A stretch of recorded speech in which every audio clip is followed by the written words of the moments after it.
Buenos días, estimados estudiantes de la Tecnología Superior Universitaria en Emergencias Médicas. Es un verdadero honor estar nuevamente con ustedes en esta recta final de nuestro curso de bioestadística.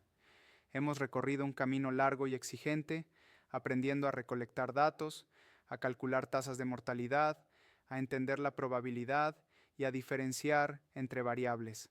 Sin embargo, hoy llegamos a la cumbre de todo este proceso, al momento de la verdad, donde todo ese esfuerzo matemático cobra sentido o se pierde en el olvido.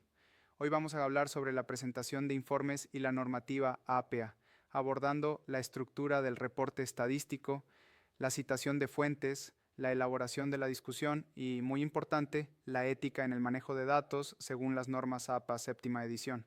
Quiero que entiendan algo fundamental desde el inicio.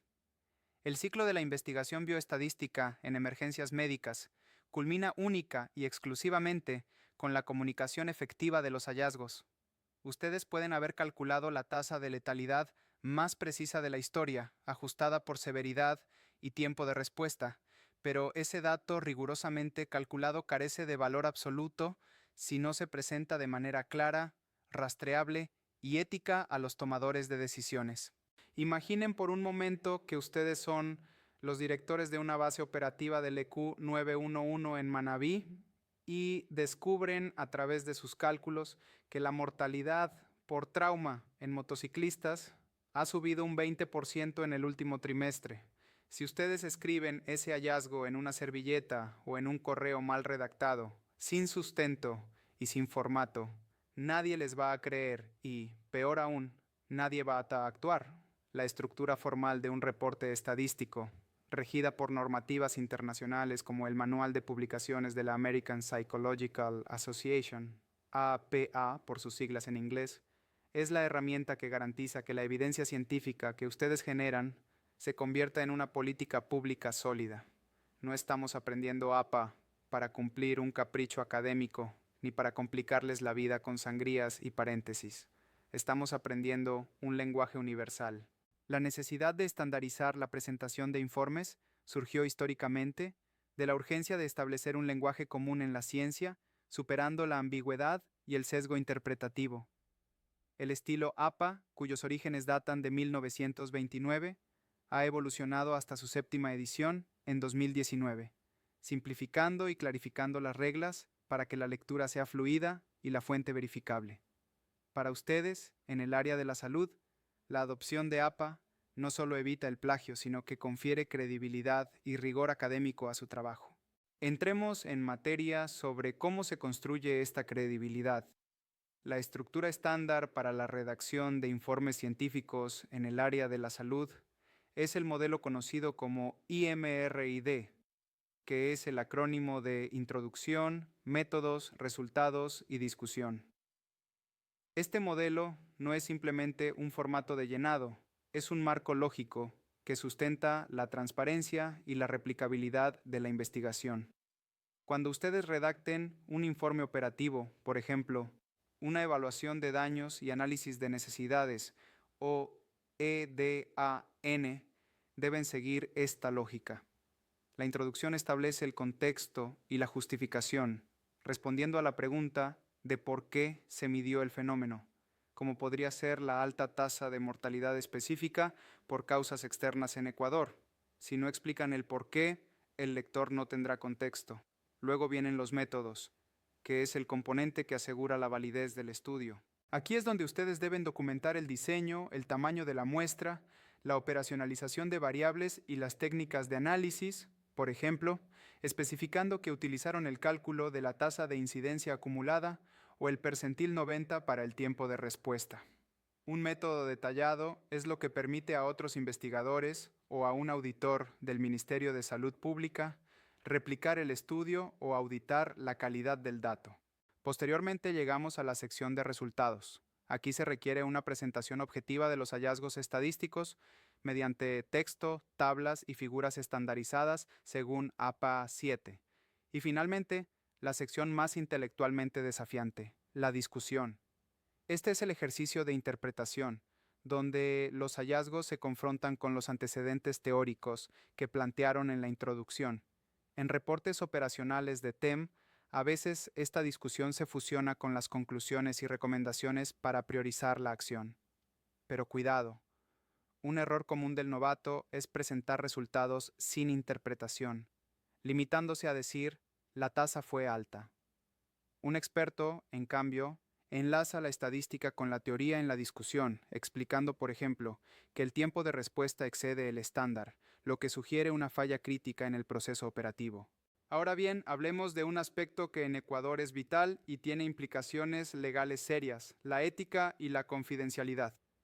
La gestión de la data generada por el tecnólogo en emergencias médicas y el EQ 911 está regida por un estricto marco legal que prioriza la confidencialidad del paciente. Ustedes deben conocer la Ley Orgánica de Protección de Datos Personales, o LOPDP, publicada en 2021, la cual garantiza el derecho a la protección de datos. Aunque la ley permite el tratamiento de datos para proteger intereses vitales como la vida, exige el cumplimiento de criterios de legalidad, proporcionalidad y necesidad. Además, tenemos el Reglamento de Información Confidencial en el Sistema Nacional de Salud, bajo el Acuerdo Ministerial 5216, que establece condiciones operativas estrictas y subraya algo que muchos olvidan. El deber de confidencialidad perdura incluso después del fallecimiento del titular de la información. Esto significa que no pueden andar divulgando datos de un paciente fallecido en un accidente bajo la excusa de que ya falleció. Asimismo, el artículo 21 de la Ley de Estadística señala que los datos individuales con fines estadísticos son de carácter reservado y no pueden utilizarse para otros fines. ¿Qué significa todo esto en la práctica para su informe APA? Significa que todo informe estadístico debe pasar por un proceso riguroso de anonimización y agregación de datos.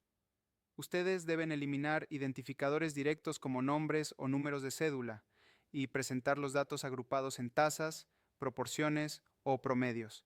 Jamás deben presentar una tabla en un informe público donde se pueda identificar a un paciente específico.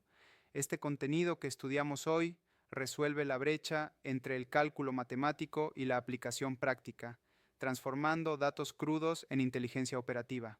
El principal problema que resolvemos con el informe formal APA7 es la subjetividad. Un informe mal hecho diría, hubo muchos accidentes. Un informe APA7 cuantifica con precisión, reportando la tasa de letalidad ajustada y el riesgo relativo, e interpreta con contexto, comparando esa tasa con estudios previos para justificar si la diferencia se debe a fallas del sistema o a la severidad del evento. Profundicemos un poco en los detalles técnicos de APA7 que suelen causar dolores de cabeza, pero que son esenciales para la trazabilidad. La normativa garantiza que cada afirmación esté soportada, permitiendo a los auditores rastrear la fuente original, ya sea un boletín del INEC o un estudio de la OPES. Existen dos formas de citar en el texto, la cita parentética y la cita narrativa. La cita parentética coloca el apellido del autor y el año entre paréntesis al final de la oración. Por ejemplo, la tasa de mortalidad infantil ajustada fue del 8.9, INEC, 2024. La cita narrativa integra al autor en la narración. Por ejemplo, según el INEC, 2025, la impericia fue la causa principal. No es cuestión de estilo personal, es cuestión de fluidez y énfasis. En cuanto a la presentación visual, APA7 es muy estricta. Las tablas deben tener un número en negrita, por ejemplo, tabla 1, y un título descriptivo en cursiva, alineados a la izquierda. No se usan líneas verticales y el cuerpo de la tabla debe ser claro. Las figuras, que pueden ser gráficos de barras, para proporciones o de dispersión para correlaciones, también llevan el número en negrita y el título en cursiva. Esto asegura que cualquier persona en cualquier parte del mundo pueda leer e interpretar sus datos sin confundirse. Volvamos a la sección de discusión porque es aquí donde ustedes demuestran su calidad profesional. La discusión debe iniciar con un breve resumen de los hallazgos principales. Luego deben contrastar estos hallazgos con la literatura. Deben preguntarse, ¿la baja adherencia a protocolos del 31% que encontré en mi estudio se alinea con otras investigaciones en el EQ 911? También deben ofrecer una explicación causal, discutiendo por qué se obtuvieron esos resultados, apuntando a variables independientes como la falta de infraestructura o la capacitación. Y muy importante, deben reconocer las limitaciones metodológicas, como sesgos de selección, para mantener la validez ética del informe. De la discusión nacen las conclusiones y recomendaciones. Las conclusiones son la síntesis final, y las recomendaciones deben traducir esa síntesis en acciones pragmáticas. Si encontraron una alta letalidad por paro cardíaco, su recomendación no puede ser mejorar el servicio. Debe ser específica, como implementar un programa de desfibrilación pública con DEA. La ética en la bioestadística se rige por principios fundamentales: beneficencia, no maleficencia y justicia. El principio de beneficencia nos obliga a que el resultado del estudio se use para mejorar la salud de la comunidad. El principio de no maleficencia implica evitar causar daño, lo que incluye no dañar la reputación de una institución o persona divulgando datos sensibles. Y el principio de justicia garantiza que los beneficios de la investigación se distribuyan equitativamente, identificando grupos vulnerables que necesitan atención. En el contexto ecuatoriano, para cumplir con el Acuerdo Ministerial 5216, el procedimiento de anonimización es obligatorio. Ustedes recogen la data primaria en la ficha de atención prehospitalaria, extraen solo las variables necesarias para el cálculo, eliminan identificadores como la cédula, agregan los datos a nivel cantonal y solo entonces generan el informe técnico.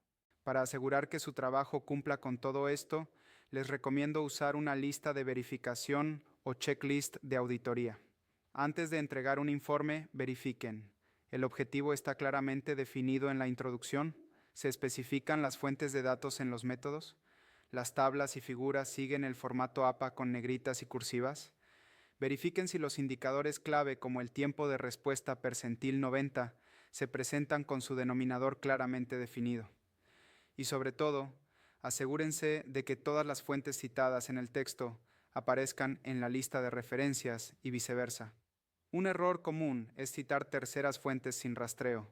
Siempre deben citar la fuente primaria y más robusta, por ejemplo, citar el boletín técnico del INS en lugar de un periódico que lo resume. El propósito final de dominar la presentación de informes y la normativa APA 7 es estratégico para su perfil de egreso. Ustedes egresan con la capacidad de ser agentes de cambio basados en datos para el Sistema Nacional de Salud. No solo ejecutarán la atención prehospitalaria, sino que tendrán la capacidad de auditar la calidad de su propio trabajo.